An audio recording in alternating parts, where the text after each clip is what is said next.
111-এর পায়তারা চলছে। তো একদিকে আমরা জাতীয় সরকারের অনেকে বলছেন যে জাতীয় সরকার এখন একমাত্র সমাধান, আর নাহিদ ইসলাম আবার 111-এর ইঙ্গিত দিচ্ছেন। কি হতে যাচ্ছে বলে আপনি মনে করেন দেশে? কি হতে যাচ্ছে very clear actually. Nahid Islam সাহেব বরাবর যে জিনিসটা ওনারা হচ্ছে এই দেশের মানুষকে বোকা বানিয়ে প্লেয়িং করতেছে, একটা প্লেয়িং ফিল্ড তৈরি করছে, বিভিন্ন কায়দায় তারা খেলার চেষ্টা করছে ক্রাম বোর্ডের গুটির মতো, যে কোনটা তারা ফেলতে পারে। আপনারা লক্ষ্য করেছেন যে মানে বিভিন্ন অপশন তৈরি করা বিভিন্ন হচ্ছে, অপশন, যে বললাম যে ইউনিয়ন পরিষদের ইলেকশন, অমুক ইলেকশন, তমুক ইলেকশন, কিন্তু গণপরিষদ হ্যাঁ, নির্বাচন। এখন পর্যন্ত ডক্টর ইউনূস সাহেব বলেননি যেটা বিএনপির দাবি এবং ন্যায্য দাবি, শুধু বিএনপির নেই দেশের মানুষের, যেভাবেই হোক না কেন বিএনপি রাজনৈতিক দলভাবে টিকে আছে এই ফ্যাসিস্টের আমলে, এবং তাদেরকে কেউ বিচ্ছিন্ন করতে পারেনি, কোনো দলীয় কুন্দল সৃষ্টি করতে পারে না, এবং তারা নেতারা জেল খাটুক, মারা যাক, তারা দেশের মধ্যেই আছে।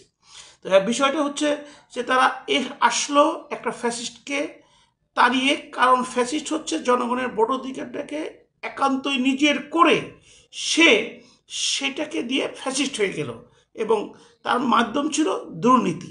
কিন্তু এই সরকার এসে শুধু বিচার বিচার, কার বিচার, কিসের বিচার? অবশ্যই তোমরা করার সাথে বাধা নাই, কিন্তু সেই বিচারের সাথে সবচেয়ে বড় যেটা দরকার ছিল দুর্নীতির বিচার করা, যে আমাদের সবচেয়ে বেশি ক্ষতি করছে দুর্নীতি, কারণ তারা দুর্নীতির বিচার তারা করছে না, কারণ হচ্ছে দুর্নীতির সাথে তাদের ইনভলভমেন্ট আছে।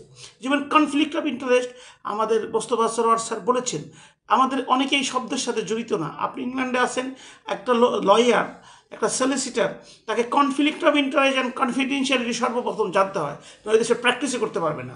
কারণ আপনি আমাকে একটা দিলেন, আমি ওটা ভোগ দখল করে ফেললাম, ওটার নামই conflict of interest. Doctor Yunus সাহেব যেখানে দেশের মানুষের ভাগ্যের পরিবর্তন করবে, সেখানে সে আদম ব্যাপারে লাইসেন্স নিয়ে নিছে এই বয়সে। উনি গ্রামীণ ব্যাংকের যেখানে আমার আপনার দেশের মানুষের অংশীদারিত্ব ছিল, সেটা 25% থেকে 25% করে ফেলছেন হলো জনগণের। 5 বছর রিভিট মানে ট্যাক্স দিতে হবে না। এইরকম যে এমনভাবে দেশের মানুষকে উনি বোকা বানিয়ে উপস্থাপন করছেন যে স্টারলিং ছাড়া দেশই চলবে না। ঠিক আছে, আমাদের টেকনোলজির দরকার, আমরা ফাইবার অপটিক্যালে ভুল করেছি, সেটা বলার তো একটা উই আছে। এমনভাবে বলছে যে বন্দর সব শেষ, এটাকে দিতে হবে। এখন ওনার একটা রাষ্ট্র যে পরিচালনা করে, রাষ্ট্র যে পরিচালনা করবে, যে রাষ্ট্রনায়ক হবে, তার দায়িত্বটা কি? আমাদের ভবিষ্যৎ আজ থেকে 50 বছর পরে কি হবে সেটা নিয়ে তাকে ভাবা, সেইভাবে তাদেরকে অগ্রসর করা। তার পরিকল্পনা 200-300 বছরের। এইখানে আমি একটু বলি, ফ্যাসিস্টের আমি প্রশংসা করতেছি না, কিন্তু অনেকেই জানেন একটা ডেল্টা প্ল্যান ছিল, সেটা আমাদের তাজ হাসিমি স্যার জানতে পারেন। ডেল্টা প্ল্যান 100 বছরের একটা পরিকল্পনা আছে, কীভাবে এই দেশের নদী বন্দরগুলোকে সক্ষম করা হবে, সেটা বাংলাদেশ সেনাবাহিনী থেকে আরম্ভ করে নৌবাহিনী এরা করেছে। অনেকেই জানেন না, I don't appreciate that one. সেটা বাস্তবায়ন হলে আমাদের নদীপথগুলো সমাধান হয়ে যাবে, খারাপের কিছু ভালো জিনিস থাকে। এখন ডক্টর ইউনূস সাহেবরা যেসব বুদ্ধিজীবী বিদেশ থেকে নিয়ে আসছেন, যারা আমাদের দেশের সুসন্তান, বাইরে থেকে আমাদের সেবা করতে চাচ্ছিলেন, তাদের কাছে আমরা এই অসহায়, এই অর্ধশিক্ষিত লোকজনগুলো, না খাওয়া লোকজনগুলো, এই বেকার লোকজনগুলো, আমাদের এক্সপেকটেশন ছিল রাষ্ট্রকে তারা সক্ষম করবেন, সক্ষমতা সৃষ্টি করবেন, সেই পদগুলো তারা বের করবেন, সেটা কিন্তু করছেন না। এখন নাহিদ ইসলাম বলতেছেন যে 111 সৃষ্টি করতে। আমি আপনাকে চ্যালেঞ্জ করে বললাম, আমি রাজনীতি করি, আমি ডেমোক্রেসিতে বিশ্বাস করি, আমি জনগণের ভোটে বিশ্বাস করি। জনগণ যতই অশিক্ষিত হোক না কেন, ওই একটা গরু চোর যে চুরি করে, তারও জনগণের সাথে মিশে জনগণের ভাষা শিখতে হয়। ওই যে চুরি করে যে বারবার মার খায়, সে সরি বলে, কিন্তু জানে যে যার গরুটা চুরি করছে সে অসহায়, তারপর সে চুরি করছে, জনগণের ভাষার সাথে তার মিল আছে। ওই যে চেয়ারম্যান মেম্বার, যাকে আপনারা ঘুমচুর বলেন, ওই চুরি করার 90% টাকা জনগণের সাথে বিলিয়ে দিতে হয়, কারণ জনগণের সাথে মিশা আলাদা একটা শিক্ষা, আলাদা একটা ধৈর্য, আলাদা একটা সহনশীলতা লাগে। তারা পরিবার পরিজনকে কখনোই সময় দিতে পারে না, মানুষের সাথে তাদের কথা বলতে হয়। এখন 111, আমি এটা কেন বললাম যে আমি ডেমোক্রেসিতে বিশ্বাসী, তারপরেও বলবো যে এ যাবৎ যদি বাংলাদেশে কোনো জনপ্রিয় সরকার থাকে, মঈনুদ্দিন ফখরুদ্দিনের সরকার, 111-এর সরকার। আপনি আজকে হাতির ঝিল কে এত সুন্দর পরিপাটি করে গঠন করে দিয়ে গেছে, প্রকাশ করে দিয়ে গেছে, কেন এটা কন্ট্রোল করে? এটা 111-এর সরকার। আজকে 111-এর ফখরুদ্দিন মঈনুদ্দিন আপনি যত গালিগালাজ করেন না কেন, তারা যে সিস্টেম, যেভাবে যা যা বলেছে, যেভাবে মানুষের যতটুকু নিরাপত্তা দেওয়ার কথা ছিল, হ্যাঁ, আর্মিরা অনেক ব্যবসায়ীকে ধরে মাইরিয়াটা এটা টাকা নিয়ে অস্ট্রেলিয়া চলে গেছে, সেটা যদি তারা কন্ট্রোল করতে পারতেন ফেস্ট হয়ে যেতেন। কিন্তু 111 এখন মানুষ কেন চাচ্ছে? আমরা যে ডক্টর ইউনূস সাহেবকে এখানে আসছি, শেখ হাসিনা যেসব কথা বলছে ভবিষ্যৎবাণী সেটার দিকে অগ্রসর হচ্ছে, তাহলে এদের প্রতি আমাদের কেন বিশ্বাস থাকবে? কারণ আপনি করিডোর দিয়ে দিচ্ছেন, আপনি বন্দর দিয়ে দিচ্ছেন, আপনি এলএনজি গ্যাস আপনি আমার দেশে উৎপাদন করার চেষ্টা করেন, তা না করে বিদেশ থেকে রপ্তানি করতেছেন। দ্যাট মিন টু আর ডিপেন্ডিং। আমার মাটির নিচের যে সম্পদ, ওটা যদি আমি উত্তোলন করে বিক্রি ব্যবহার না করতে পারি, ওটার কোনো মূল্যই নাই। আপনারা এত বড় জ্ঞানী, সারা পৃথিবী চালান, টেকনোলজিকে নিয়ে আসেন, টেকনোলজির লোক নিয়ে আসেন, এইখান থেকে না খেয়ে থাকবো কিন্তু উৎপাদন করে খাবো।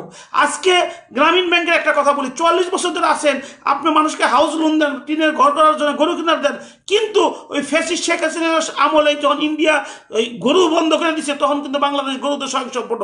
এই যে কুরবানি হবে আজ থেকে 1 সপ্তাহ পরে, ইন্ডিয়ার একটা গরুর কিন্তু আমাদের দরকার হবে না। সেখানে কি গ্রামীণের যে একদম রুট পর্যায়ে যে গ্রামীণের সাবস্ক্রাইবার আছে, গ্রামীণ ব্যাংকের মেম্বার আছে, তারা কি ইউনিভার্সিটি বাস থেকে 20 বছর আগে অ্যাটলিস্ট দিতে পারতেন না?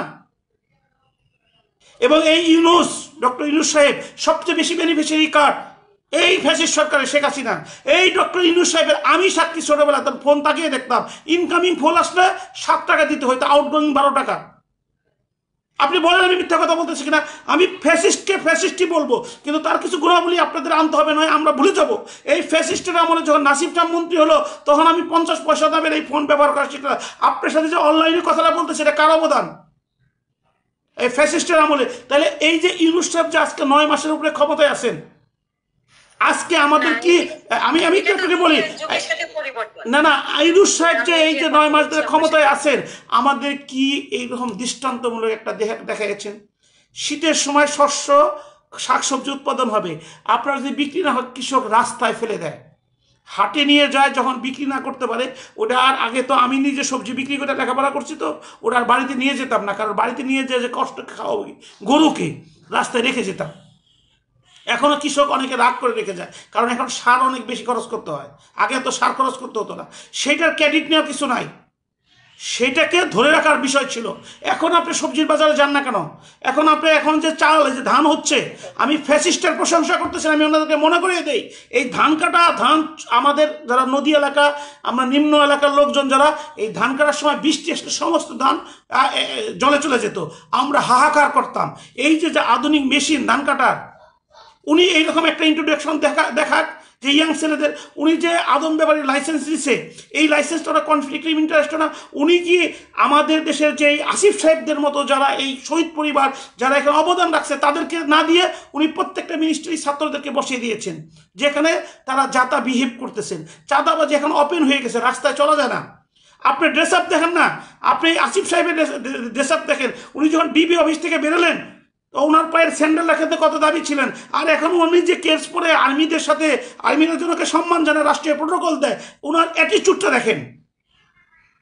আমি ব্যারিস্টার মাস্টার অফিস, আমার ছোট ভাই ব্যারিস্টার, আপনাদের বিয়েতে গিয়েছিলেন, আমার ভাই ইঞ্জিনিয়ার, বোন অ্যাডভোকেট, বোনের জামাই বড় অফিসার, সবাই এডুকেটেড, কিন্তু অহংকার করতে আমরা কথা বলি না, কারণ এই দেশকে আপনার সেবা করতে হলে এই দেশের সবচেয়ে যে অসহায় লোকটা, সেই লোকটার সাথে আমাদেরকে মিলিয়ে কথা বলতে হবে।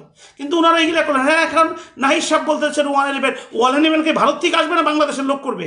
আপনাদের ব্যর্থতার জন্যই তো 111 হচ্ছে। এখনো মানুষের হৃদয় থেকে 100% ডক্টর ইউনূস সাহেবকে ভালোবাসে এবং শুভকামনা করে যে উনি সুন্দরভাবে দেশটা চালাবে। কিন্তু কোথায় আজকে ডক্টর রেজওয়ানা সাহেব ম্যাডাম কত লেকচার দিতেন, কত ভাই আপনি পাবলিক ইন্টারেস্ট এডুকেশন করেছেন, আজকে একটা খাল উদ্বোধন করে আপনি দেখান যে খালটা, উনি খাল উদ্বোধন লাল গালিচা নিয়ে, আমরা লজ্জিত। এবং যে ছেলেটা লাল গালিচা দিয়েছে তাকে মেয়র বানাচ্ছে। ইশরাকের প্রবলেমটা কোথায়? ইশরাক ইলেকশন করেছে, জনগণের সাথে মিশে। আপনার কেন বিএনপির সাথে আপনার দ্বন্দ্ব যাওয়ার দরকার ছিল? বিএনপি কি এই ফ্যাসিস্ট শেখ হাসিনার বিরুদ্ধে আন্দোলন করে নাই? বিএনপির নেতাকর্মীরা কি মারা যায় নাই? বিএনপির নেতাকর্মীরা কি মামলা মোকদ্দমা এখন পর্যন্ত তারা সাফারিং করতেছে না? বিএনপির যে নেতাকর্মীদের যে ব্যবসা বাণিজ্য ছিল, সেটা আওয়ামী লীগ, ছাত্রলীগ, স্বেচ্ছাসেবক লীগের লোকেরা কি এই 16 বছর আগে দখল করে এজ ইট ইজ তাদের ফাদার্স বডি বানায় নাই? এইটাই সংক্ষেপ যে তাদেরকে ইশরাকের যে নাটকটা বাই হুক আর কুক যেভাবেই আসুক না কেন, একটা কোর্ট ডিসিশন দিচ্ছে। আপনি একটা অনির্বাচিত লোক, তাকে কেউ চিনে না, জানে না, তার জাতির প্রতি কি অবদান আছে জানেন না। বলেছে যে মানে জোর করে এনেছে, মানে এনসিপির একজন বলেছে যে জজকে নাকি হুমকি দিয়ে এনেছে। আমি আহ, সেই প্রসঙ্গে যাব না, দেখলাম। আমি একটা স্বাভাবিক প্রসঙ্গে আসতেছি। এই জজকে হুমকি ধমকির কথা কেন আসবে? কেন আপনি কোর্টকে বিতর্ক করবেন? আপনি যেখানে নর্থ সিটি কর্পোরেশনে একজনকে আপনি অ্যাডমিনিস্ট্রেটর হিসেবে নিয়োগ দিলেন, তার কি যোগ্যতা, তার কি পরিচয়? সে যদি পেতে পারে, আর একজন মেয়র সাহেবের ছেলে, ঢাকার মধ্যে একজন পপুলার মেয়র এবং জনপ্রিয় নেতা ছিল, একজন বীর মুক্তিযোদ্ধা, তার ছেলে, ইয়াং ছেলে ইঞ্জিনিয়ার ইলেকশন করেছে, জনগণ তাকে ভোট দিতে চেয়েছিল, ভোট দিতে পারে নাই। যেভাবে হোক তাকে, কোর্টের অর্ডার আছে, তাকে শপথ পাইতে আপনার বাধাটা কোথায়? আপনি পদ দেওয়ার এই বিতর্কটা আজকে সৃষ্টি করলেন, এই পদত্যাগের বিতর্কটা আজকে যে মানুষকে সাফারিং করাইলেন, এইটা কি ইশরাক সাহেব বিএনপি করেছেন? আপনারা করেছেন। আপনারা বিএনপির সাথে খেলতে গিয়েছিলেন। সমস্যা হয়েছে, একটা এক্সাম্পল দিয়ে আপনাকে শেষ করব। এটা হলো ইরাকের সময় ওই যে ছোট পত্রিকা বেরোতো, যাই যাই দিন অথবা অন্য একটা পত্রিকা, একটা গল্প শুনেছিলাম। গল্পটা হচ্ছে, সমুদ্র পাড়ে এক কি বলে যে আপনার যাচ্ছে, এই সিংহ যাচ্ছে, যার সাথে দেখা হয় তাকেই বলে, এই বলতো, এই যে যে বন সমুদ্রের পাড় আছে, এটা রাজাকেরা। তো শিয়াল থেকে আরম্ভ করে বাঘ ভাল্লুক যারা, সবাই বলে, হুজুর আপনি সারা রাজাকেরা। এখন একটা হাতি সমুদ্রের পাড়ে একটা গাছ বেসে আসছে, কলা গাছ ওটা খাচ্ছে। তো বারবার যে ওটাকে বলতেছে, ও শুনে না। তারপরে যখন খায়, ওই মুখের সামনে গেছে, যে বলে, এই হাতি বলতো, এই এই বনের রাজাকেরা, তুই যে এই কলা গাছ খাচ্ছস। হাতি রাগ করে সুর দিয়ে একটা পেঁচ দিয়ে মারছে, একটা আচার সিংহরে। সিংহ এখন, সিংহ উঠে বলতেছে, কইবে না আসার দিলা কেন? কথাটা বুঝতে পারছেন? কইবে না মানে, আমাকে রাজা বলবে না, ঠিক আছে, আসার দিলা কেন আমাকে? আসার দেওয়ার দরকারটা ছিল কি? এখন এনসিপির সমস্যাটা এই জায়গায়। এর এই জ্বালাও পোড়াও থেকে আরম্ভ করে ওই গাজীপুর গেছে, ওইখানে আপনার কি ইউনিভার্সিটি ছিল, কলেজ ছিল? আপনি ডাকাতি করতে গেছিলেন, পাবলিক এলাকার পাবলিক বিরক্ত হয়ে পিটাইছে। আমি তো প্রথমেই বলছি যে ওখানে ইউনিভার্সিটি কলেজ ছিল। এই যে যে মানুষের জ্বালা উপরা, এর অন্তরালে আপনারা মানুষের কাছ থেকে বিভিন্নভাবে টাকা পয়সা আদায় করার চেষ্টা করছেন, মানুষকে ভয়ভীতি দেখানোর চেষ্টা করছেন।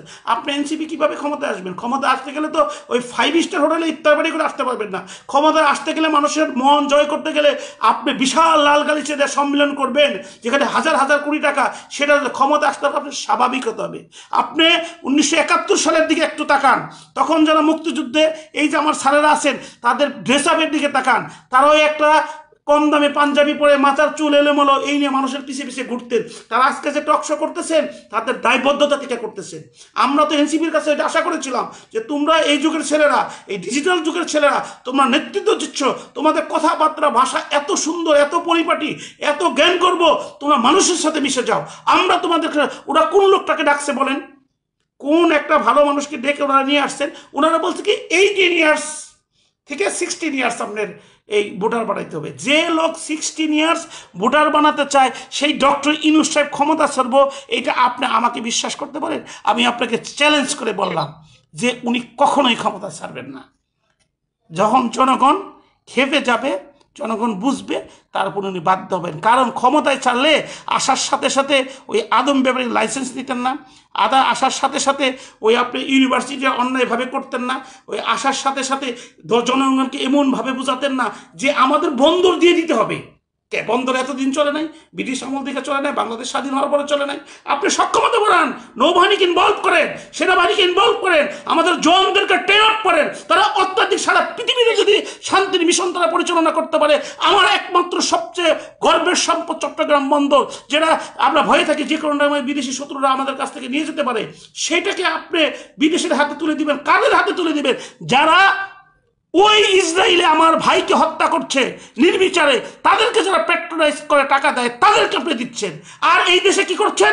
আমাদের এই মুসলিম ধর্মপ্রিয় ভাই বোনদেরকে আপনার রাস্তায় নামিয়ে রাখছেন এই ইসরায়েলের বিরুদ্ধে। এই যে যে আপনার দ্বিমুখী ভাব, আপনি ক্ষমতা তাই পদত্যাগ করবেন, নাইট সাহেব আপনাকে পরামর্শ দিল। আর এইসব কথা যখনই কেউ বলবে, আপনি বলেন 111 কেউ ঘৃণা করেন, আপনাকে চ্যালেঞ্জ করে বললাম। 111 বাংলাদেশের সাধারণ মানুষের হৃদয়ে দাগ কেটে আছে যে ভাই আমরা 111ই ভালোই ছিলাম। ধন্যবাদ আপনাকে, ধন্যবাদ আমাদের তাজ হাসমি স্যার, আমাদের মোস্তফা সরোয়ার স্যার, ওনাদের সাথে বসার সুযোগ পেলাম। বেদবরে স্যার মাফ করবেন। অসংখ্য ধন্যবাদ। আমরা শেষ করব তাজ হাসমি স্যার, আপনার শেষ বক্তব্য।